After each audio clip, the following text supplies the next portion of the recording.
Before we get started, I have a quick favor. I've been self-funding the Finding Genius podcast for 5 years now. I've done over 3,000 episodes. And as you can see on YouTube, we're up over 1 million views on the channel, which is fantastic. The next thing I really want to push on is to get up to 10,000 subscribers. Because once we do, we'll be able to put a donate button and we'll be able to solicit donations to help keep the podcast running and to also get the Finding Genius Foundation moving along. We have a big project studying anxiety, depression, and PTSD and working on a product to help people overcome these problems because I've seen them explode recently after the last 2 years of the whole virus situation. So if you would, please subscribe to the podcast. That would help us tremendously. Give us a thumbs up and check in the description for Buy Me a Coffee. It's about $5. If you could buy me a coffee, I'd really appreciate it. It would help keep the channel going, and I love coffee. Thank you. Did you know that amino acids are known as the building blocks of life? And getting the optimal ratio of amino acids in your diet is critical to staying healthy and maximizing your peak performance? I know firsthand how critical it is to stay healthy. Therefore, I've been on the lookout for quite some time for something that's 100% science-backed that can enhance and extend my peak athletic performance. That's why I'm so happy I recently discovered Perform from the Amino Company. Perform is a patented blend of essential amino acids that works to improve strength, focus, and endurance for peak athletic performance. Perform is scientifically proven to help revolutionize your workouts. Perform is an easy-to-use powder that you can mix in your water bottle for a delicious drink that keeps you operating at peak performance. Just drink it before and during your workouts for best results. You can check out their science by visiting aminoco.com/genius. Don't forget, once you're there, use coupon code GENIUS for 30% off at checkout. The website is aminoco.com/genius. Then use the code GENIUS. Forget frequently asked questions. Common sense, common knowledge, or Google. How about advice from a real genius? 95% of people in any profession are good enough to be qualified and licensed. 5% go above and beyond. They become very good at what they do, but only 0.1% are real geniuses. Richard Jacobs has made it his life's mission to find them for you. He hunts down and interviews geniuses in every field: sleep science, cancer, stem cells, ketogenic diets, and more. Here come the geniuses. This is the Finding Genius Podcast with Richard Jacobs. Hello, this is Richard Jacobs with the Finding Genius Podcast, now part of the Finding Genius Foundation. My guest is Bhuvnesh Bharti. He's an associate professor at Louisiana State University Department of Chemical Engineering. And we're going to talk about oil spill management recovery. So, Bhuvnesh, thanks for coming. Thanks, Rich, for the invitation. It's great pleasure to be on here and discussing with you some of our work in environmental remediation and oil spill cleanup. Yeah, no, it's a really cool area you're working in. So maybe you could spill the beans about spilling oil. Tell me about the oil spill recovery. I guess you guys have been active for the past X number of years because of various spills in the Gulf, or has it been quiet? And what's your research about currently? So my research in general at LSU focuses on understanding and programming the behavior of micron and nano-sized particles in liquids. And one specific area where my group focuses on is understanding or the behavior of microplastics and finding new eco-friendly alternatives to currently used technologies for oil spill cleanup. So these two areas have been of great interest to my research group. What's the current technology used when there's an oil spill? What are some of the examples? So oil spills, oil spills are inevitable, right? So if you actually go back in history and start reading about it, then, there have been more than 500 oil spills. Major, some are major, other are not so major in last 10 years. And the technologies we use to manage those oil spills were still developed in 1960s and 70s. And basic technology is that if you have an oil spill, you add certain surfactant like molecules, dispersants in there that actually makes emulsions or breaks the oil into smaller droplets that are dispersed in water. That's the basic and most commonly used method for oil spill remediation. But so it emulsifies the oil like fat in your that's body. right. And then what are some of the critical size thresholds in which the oil droplets now can be, I don't know if they're eaten or assimilated into the surrounding material? Like, what's the benefit of breaking them down into smaller bits? So the benefit is that once you actually break these into smaller size droplets, well, there are two benefits. One is, of course, that disappears from the surface and, it's not visible to us. But it also increases the surface area of the droplets. And because of this large surface area, bacteria can actually attach to these droplets and can metabolize this oil at significant larger rates than it would if it was a macroscopic layer of oil on the surface. Okay. What happens? Like, what's the fate of oil that is spilled into any, body of water, into the Pacific Ocean, the Gulf of Mexico, et cetera? Like, where does it tend to go? So crude oil is a mixture of different hydrocarbons, different molecular weight hydrocarbons, low molecular weight, high molecular weight.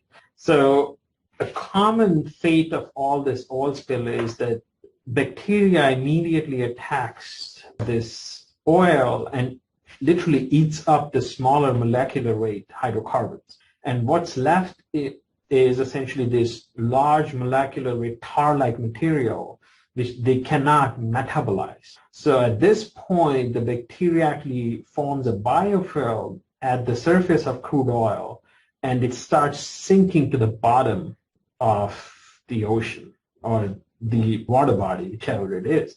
And this whole process is called marine snow formation. Because you have bacterial biofilm onto the surface of oil, it's kind of milky white, and it really looks like that you have this snow formation in the ocean. But the issue there is that the oil that actually goes to the bottom floor of the ocean does not really decompose. And even now, if you actually read about it in some of the newspaper in Louisiana, you can read that some of the oil still washes onto the shore, this tar-like material, which was spilled in 2010 in Deepwater Horizon. So it just disappears. We cannot see it, but it's actually at the bottom, at the seafloor, especially this tar-like high molecular weight hydrocarbons. That's interesting. So do the biofilms accidentally make it heavy enough so it falls down to the bottom, or is it deliberate? Yeah. So the bacteria just eats up the lighter fraction of the oil. Whatever is left is very heavy to be. Right, but why would it coalesce around longer chain hard? Is it like a nucleation site or a substrate that the biofilm grows on? Is that why it does that? That's right. That's right. The biofilm bacteria love hydrocarbons, right? They want to attach to that surface. They want to form biofilm on that surface.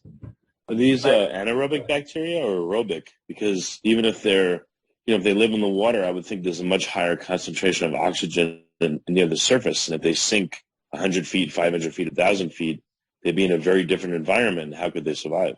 So this all is still ongoing investigation, why this happened, because the process is quite complex. Once you have a biofilm formation on the surface of this oil, bacteria also produces something called biosurfactants. And they also play a significant role in changing the dispersibility. But we don't really know yet that how much biosurfactant they produce, which bacteria produces which biosurfactant, and what's the role of this biosurfactant in breaking these larger oil slicks into smaller droplets. So there are a lot of questions unanswered here, which we do not quite understand. Well, has anyone done sampling of snow that's been sitting there for a year or a couple of years? Visual and or, physical samples and then analysis in a lab of what's going on there? Yeah, visually, yes. There have been several studies, but their physical-chemical composition is too complex because biofilm is essentially made from all kind of mixture of, different biosurfactant, different proteins, the phospholipids and other fatty acids that's actually present there because of the breakdown and dying of bacteria in there. So it's a mixture of different things. It's very hard to quantify the composition of that film. But One issue that actually, there are some articles that actually looked into after Deepwater Horizon was that the dispersant that we used, corrective, was actually inhibiting the attachment of bacteria to oil water droplets. So it does not allow bacteria to eat up oil and metabolize oil. So which actually, some of the articles argue that it's not a good thing for the environment. Right? So there have been articles which I have read that you have that spilled oil has certain hazard associated with it, environmental hazards. The dispersant themselves have different set of hazards associated with it, both environmental and human, but the combination is deadly. Combination of oil spill with dispersant. So a lot still need to be actually investigated here, and that was in fact the motivation of why we actually wanted to develop sustainable alternatives for oil spill cleanup. Okay, but what was observed? I know it's complicated what's down there, the snow and all that, but visually what was observed? I know how important amino acids are for optimal health and athletic performance. I've been on the lookout for something that can help boost athletic performance during my workouts. Further, something that tastes great and is easy to incorporate into my daily routine. Then I found the Amino Company, which offers 100% science-backed amino acid formulas. I tried their workout formula Perform, which has been scientifically proven to improve muscle performance during exercise, reduce fatigue and recovery times, and increase the gains from workouts. It's keto-friendly, soy-free, vegan, gluten-free, and without any nasty GMOs. Thankfully, I found a formula that has clean ingredients and is great for your everyday routine to help give your body the fuel it needs to perform at its best and recover faster and stronger from workouts. Perform is formulated to minimize muscle breakdown during exercise and maximize muscle growth after exercise. You can check out their science by visiting aminoco.com/genius. In a clinical trial, muscle protein synthesis from exercise more than tripled by using Perform as compared to whey protein. Amino Company's Perform was created by former Harvard professor and world-renowned clinical researcher Dr. Robert Wolfe. As a competitive athlete, Dr. Wolfe has completed an unbelievable 62 marathons in under 2 hours and 30 minutes, set national age group records, and is still running and fueling his body with Perform at age 75. If you're looking for a nutritional advantage when it comes to boosting your peak athletic performance, I recommend you give Perform a try. It's 3 times more effective on a gram-for-gram basis than any protein source. Again, right now you can get 30% off by using code GENIUS at checkout when you visit aminoco.com/genius.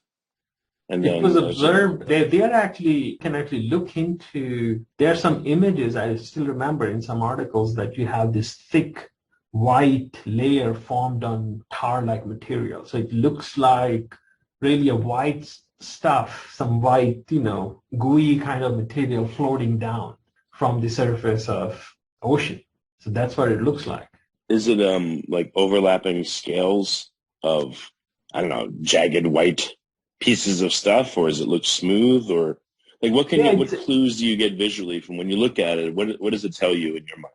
So it's really, I don't know if you have ever noticed biofilm formation on your sink. It actually looks very similar. Just the fact that in our shower or in our sink, the biofilm mostly, which is formed, looks pink rather than opaque white, but it looks very similar to that. Okay. And then physical sampling of it, what's been noticed so far, even though the analysis is far from complete? Like, again, that you have people going in there and cut out a chunk of this stuff. Is it monolithic? Is it look like overlapping scales, like like an alligator would have? Is it, what's the morphology of it? It's all soft and squishy. It's all very soft. It's still like a thin foam. Okay. Yeah, it's very soft. It's not really hard that actually encompass this whole oil, but it's really soft. What's beneath it? Does it kill everything beneath it and starve it out, or is there stuff, other bacteria beneath it, and does it create like a microenvironment or a specialized niche, on the seafloor? That's a good question. We don't know. Well, are there any macroscopic creatures, like do fish nibble at it? Are there crabs like making homes in it? or is there no life around it? Like just in general, are there any Apparently there generalizations? is life around it, but it's still, at least I remember these images of oil washing onto the shore. That's really what you see on tar, the melted tar we see when they are making these roads. When they melt it, it shows very similar behavior. At least the oil fraction that washes off to the Louisiana coast and shores. So it's probably, if you picked it up, it would probably be slimy, gross That's material right. that would just That's slop right. all over the place, right? That's right. That's right. It's still Okay. a hydrocarbon. So it's still a hydrocarbon. So what is your research attempting to look at in regards to this? Are you trying to characterize this biofilm that's created, or is your research elsewhere on, different dispersants, et cetera? So we look at two things. One of my students actually looks at the mechanism of this biofilm formation and how presence of nanoparticles, essentially plant-based materials, impact the formation of this biofilm. That's one area which I'm interested in. The other area which we work on is using these plant-based nanomaterials to develop sustainable oil herders. So oil herders are a different class of molecules that do not really emulsify the oil, but they actually herd the oil, essentially like we herd sheep, right? So into a small region, if you actually put these molecules onto the surface of oil, they actually collect the oil into thick slick, which can be in principle removed, right? So we develop plant-based oil herders, specifically using lignin. So lignin is one of the major biopolymers that actually is isolated from wood. Wood has two major components. One is cellulose, other is lignin. So lignin is the waste product of paper industry, can be easily available, very inexpensive, and we developed recently a mixture of lignin with some heavy alcohol that actually works as oil herder. Okay. Oil herder. So what is it? It aggregates these slimy clumps. I mean, and then what, they're taken out physically out of the system?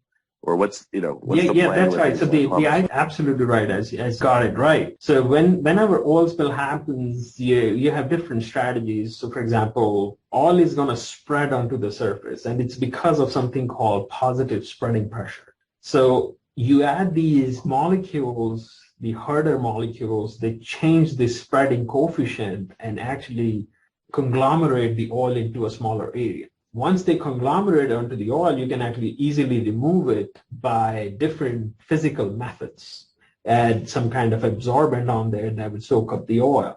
But a big challenge with currently used oil herder is that ocean is an infinite reservoir, right? So if you add these molecules with time, they actually lose their effectiveness because they actually get diluted because they're all going into the water, these molecules. And the oil spreads out again, okay? So there is a need. One, we need to have more eco-friendly alternatives. And second, we need to have oil herders that actually work for a very long time. They keep this conglomerate state of oil for much longer time, typically up to a few hours. But the current technologies allow us to, once you actually use oil herder, you have around 5 to 10 minutes to clean up oil at that. After that. So is there enough of this snow to make it into a feedstock? Like, has anyone explored the quality of it, the volume of material, et cetera? Could it be used as a feedstock for anything, or is it nowhere near that quality? Feedstock of this marine snow, you mean, or? Yeah, could it be used as a feedstock for oil? Could it be reclaimed and reused? Could it be in used principle.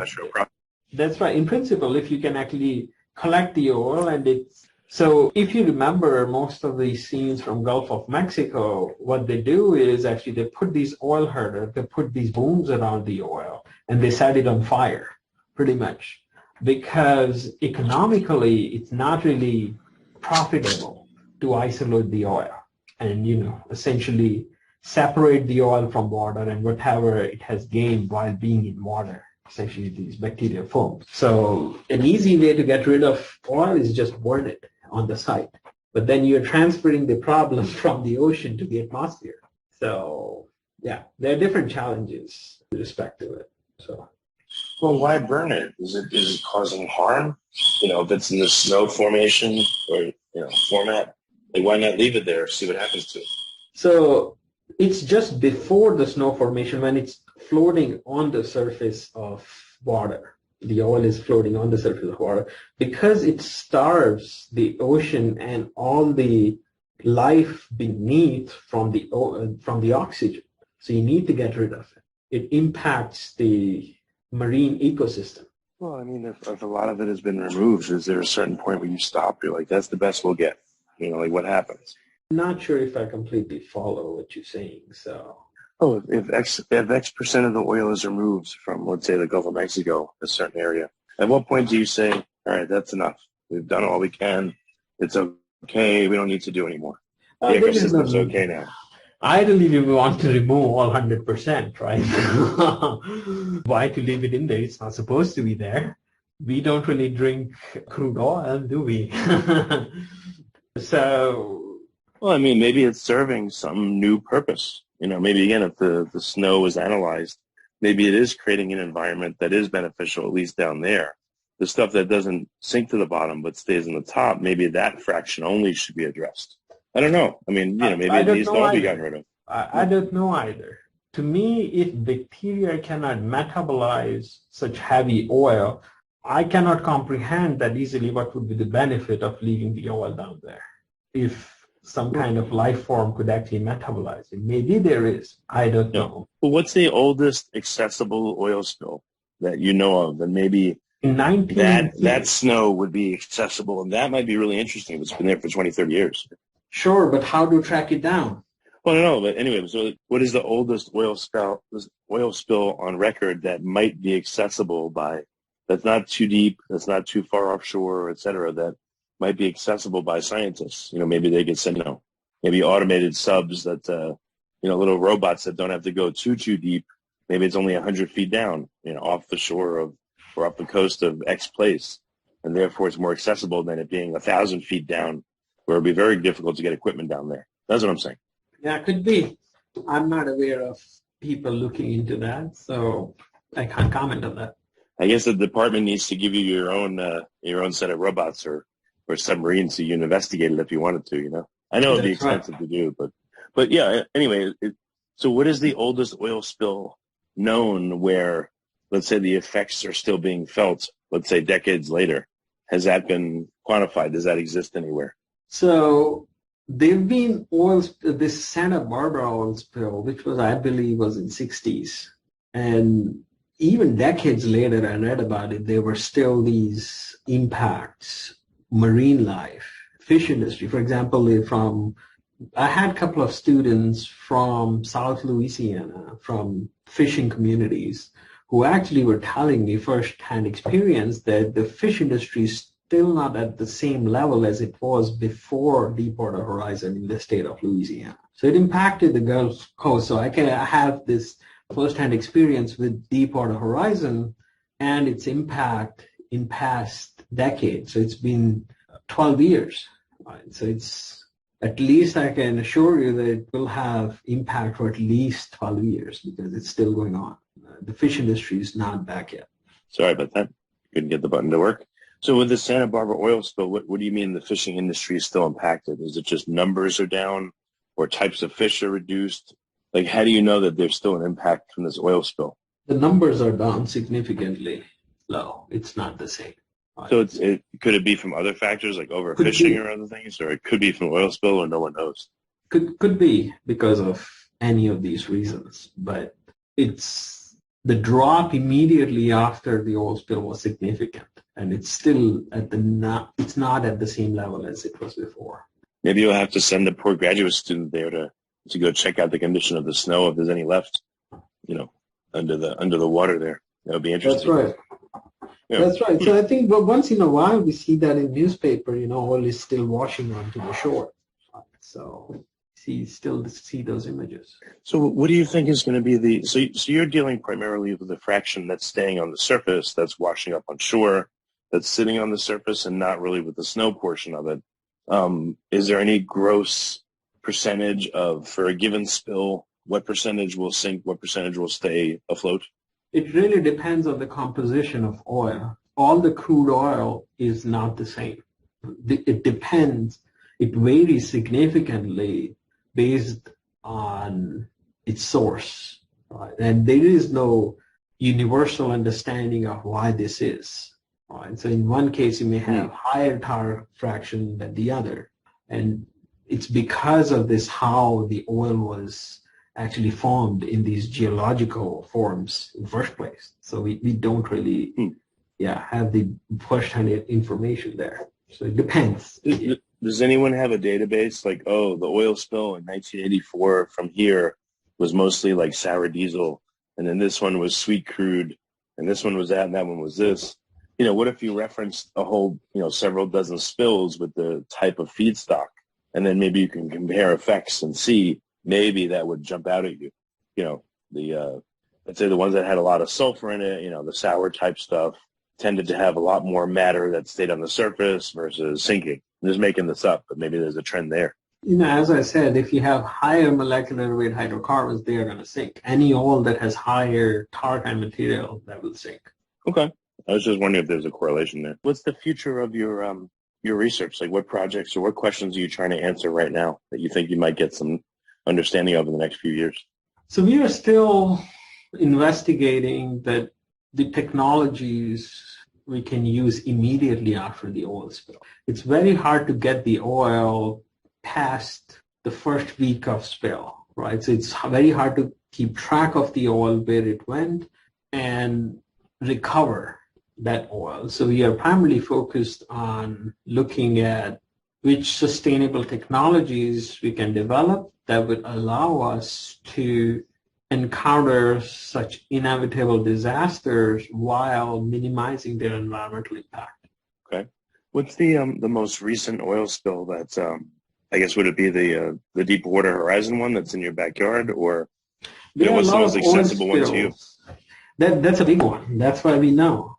But there are a lot of other oil spills that occur, right? For example, the inshore, offshore oil spill.